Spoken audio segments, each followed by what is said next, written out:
been mostly sowing seeds. An absolutely gorgeous weekend we are having here.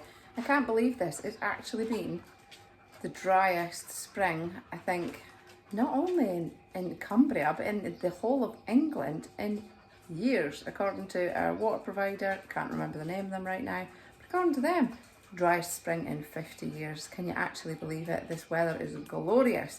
Now, not that I'm saying that we don't need the rain, because we clearly do, because everything is drying out so much.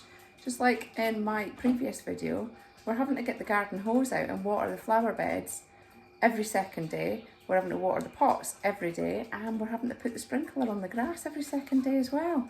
Well, night, evening time, we're not daft. We're not doing it during the day in the heat of the day. But I mean, how gorgeous is this? Was not expecting this weather at all. It's absolutely beautiful, which is a good job. I'm not going to go into that just now, I don't think, but I've got an update for you. Anywho, never mind. Let's see what has been happening in the windowsill, the kitchen windowsill, and in the grow zone since my last video. So here is the thyme seeds and the little lemon tree that I'm growing. Well, look how cute. And over here we have tiny something growing in the carob pot, nothing yet growing in the plum pot, and the new addition, which you haven't yet seen, the avocado pot. I thought, why not? So yeah, at the minute I'm just going to experiment with everything. Literally every seed that comes out of anything in this house is getting planted, and I'm going to see if I can grow it. Yep, we might not have free food now, but in 10 years time we could potentially have an absolute glut of free food. Of course, I don't know if you can consider it all food, it's fruit, but still, you can live on fruit, can't you? Maybe? Don't know, find out. Here is the wee raised herb garden that I was planning on doing. Now, I didn't do exactly what I'd planned on. I had planned on putting, well, basically these two planters at the end, and then putting a strip of wood across the front and then a strip of wood across the back, and then filling the centre bit in with soil and planting all my herbs in there. But I didn't do that. I've just kept them in pots for the time being. But look at all the wee herbs, and they're looking gorgeous. So we've got rosemary, we've got thyme, we have mint, 2 different varieties. We've got coriander, 2 different types of parsley. We've got flat leaf parsley and curly leaf parsley. Basil over there. We've got some beautiful chives there, thank you very much, and some lemon balm either side of the chives. And I've seen some bumblebees in on the chives today, and I just love that. I love that anything that we plant that's good for us also just happens to be good for the wildlife as well, so happy with that. Back to the grow zone. What have we got here? So we've got all the random seeds that I've been sowing. So we've got the ones that Olga gave me, thank you again Olga. We have some carob seeds in here, we've got some plum seeds, 2 avocado, do you call it a seed? What do you call it? Thing? Stone? Don't know. Anyway, I've got an apple seed in there, pip, and some peppers, and as you can see, we're starting to get some growth on some of these. Now, I don't know what it is. It could be a weed. Who knows? But we'll find out, won't we? It's a lot of fun. Just planting the seeds and seeing what happens. My sister's peppers, looking a bit worse for wear, but actually they're still alive. That's the main thing. These spring onions that I planted. But here is the seeds that I've managed to plant over the last couple of weeks. So what have we got in here? We've got courgette, sure thing. We've got an aubergine, black beauty, and we've got cucumber, Pissandra. That's in that one. And then back here we have tomato, sweet million, and we've got leek. I can't read that, so it doesn't really matter what variety it is. And then in the front here we've got jalapeno chili peppers, get in there, and cauliflower igloo. And so that's where we're at for the time being. But yeah, I've made a start. That's the main thing. Whether it comes to something or not, we shall see. Only time's going to tell. Story time, and I'm sitting down for this one. A lot has happened in the past few weeks. So in my previous video, I told you about what happened to my sister, unfortunately, passing away rather unexpectedly. So with that, I mean, it's not even finished yet. The saga with that continues, because as it turns out, there was a mistake made on her death certificate with the date, and so we're having to have the death certificate reissued with the correct date on it. It's just like, you just want to put things like that behind you and try and move on in life, don't you? So lots been going on there. But 2 weeks ago, me and Mum decided we deserve a holiday. Now, we always go away on holiday anyway. Last week of May, first week of June. It's something we've done for the past 3 years. So we were looking forward to getting away on holiday, relaxing. You know, after everything that we'd gone through with my sister, we really felt like we deserved it and we're really looking forward to it. So on the Thursday night, I booked our holiday for us. Oh, woohoo, off we go. It was literally going to be just over 4 weeks until we went. Bearing in mind that I didn't go on my last holiday because I was supposed to be going with my sister. So we booked the holiday anyway on the Thursday night, and that was a big week for me as well. It was a week that I decided that I no longer wanted to continue working in the job that I was in. So on the Friday morning, I handed in my notice. I gave a month's notice at work, and my plan was my last working day would be the 23rd of May, Friday the 23rd of May, and then me and Mum would fly off on our hollybobs on Saturday the 24th of May. So, you know, it was just really good timing, and then I'll have 2 weeks off and start my new job on Monday the 9th of June. Got a call last night, or rather a message last night, to say that my mum had fallen over and hurt herself. Bearing in mind, I'm supposed to be going on holiday 2 weeks today. 2 weeks today, we're supposed to be going on holiday. Got a call to say Mum had fallen over and hurt herself. She got taken to hospital, and it turns out she's broken her hip. So we're not going on holiday. So I am very, very glad of this weather, because otherwise I might be slightly depressed. Now, I know that sounds selfish, and it is, and I don't mind admitting that. Obviously, I'm concerned about my mum. Of course I'm concerned about my mum. I don't want her in pain, and I don't want her to be poorly. I don't want her to be stuck in hospital. So I just want her healthy, I want her happy, but I also want us to go on holiday, because we both bloody well deserve it. So I'm just waiting to hear back from the holiday company to see if I can cancel it this late in the day, or if we could just potentially rebook for later in the year.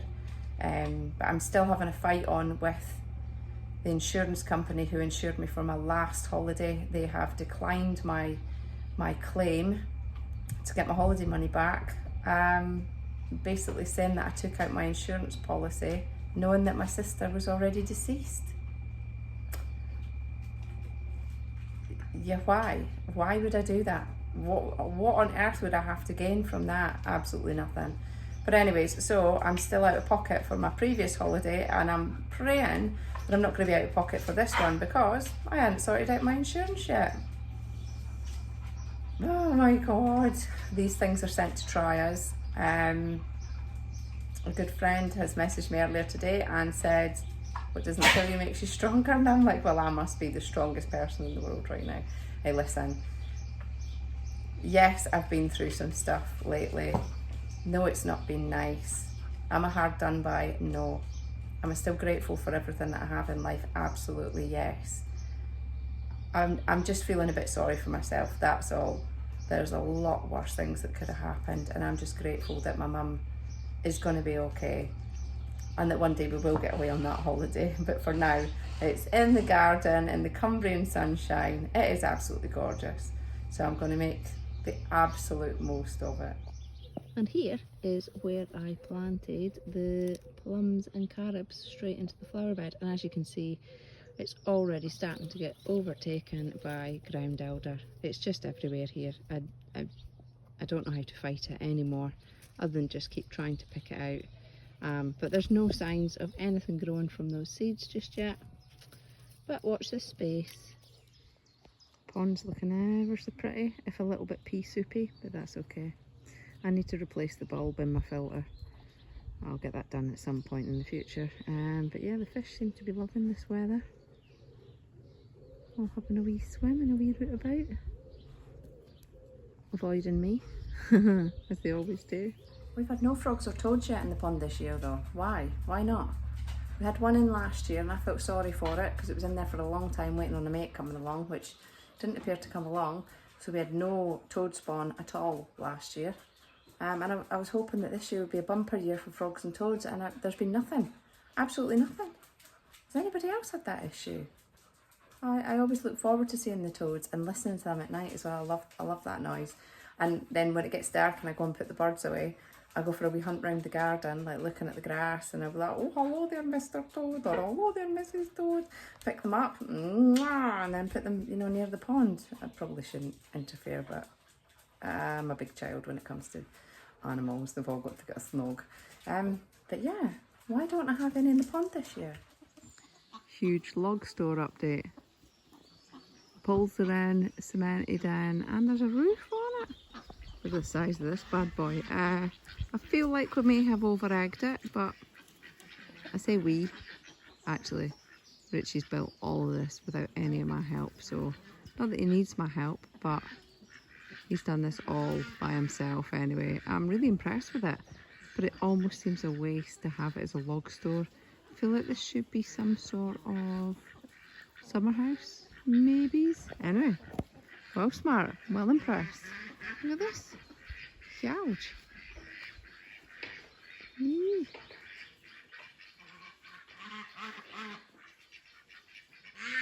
But I'm actually down here to let the birds out. Chickens have been proper asbos lately, annoying our neighbours, so they're kept in during the day, and I let them out in the evening to have a wee roam so they don't go too far. And look at all the duckies.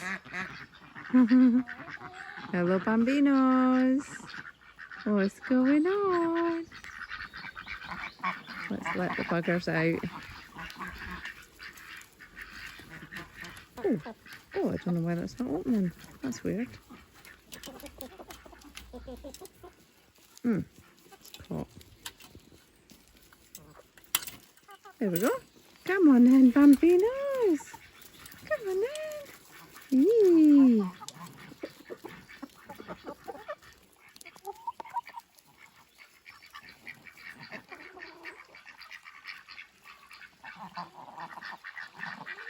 Gorgeous babbies.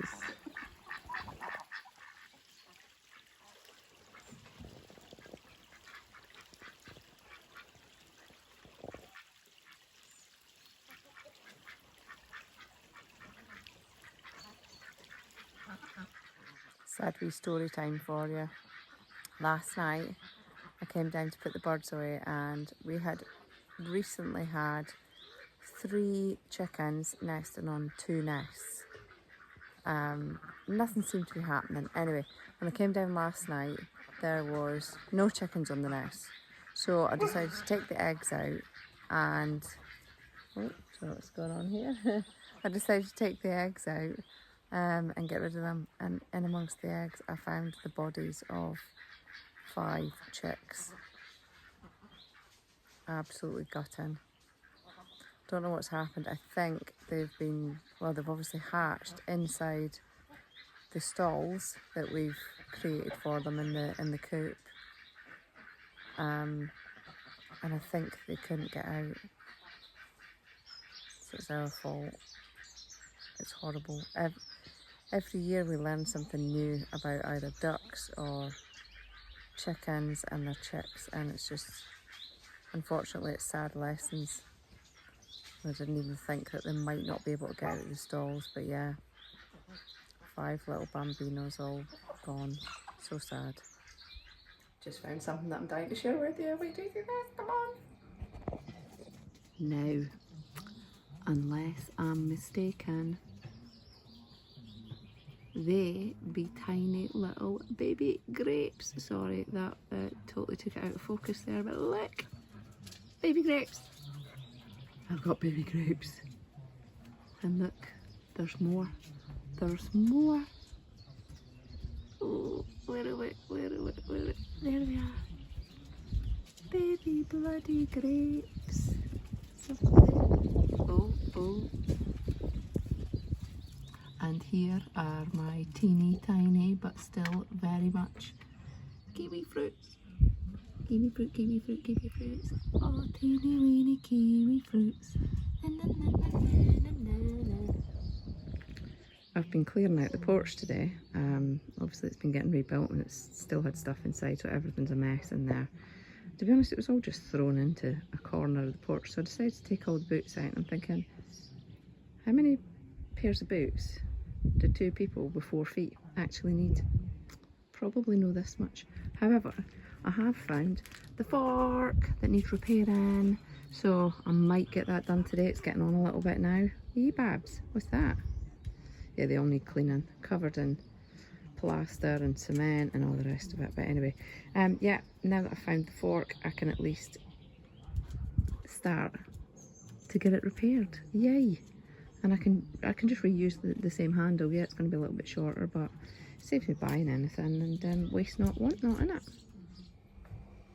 And that's it for this week. So not an awful lot done out in the garden, and I didn't get round to everything that I'd planned for this weekend, but I did teach 4 yoga classes over the weekend. Well, actually one of them wasn't attended, so only 3, but still, I got a fair amount done, but not as much as I would have liked. Not to worry, tune in next week to see what I get done, because my biggest plan that I want to get done next weekend is get my fork repaired so that I can actually fork over the veg beds and get them planted up. I've been saving my potatoes, they're all chitting, I think is the word. So I'm going to chuck them in the top veg bed, but I really need to get the veg beds dug up and turned over before I put anything in them. But anywho, that is the plan for next week. So thank you again for watching, and I'll see you in next week's video. Bye. Have a good week.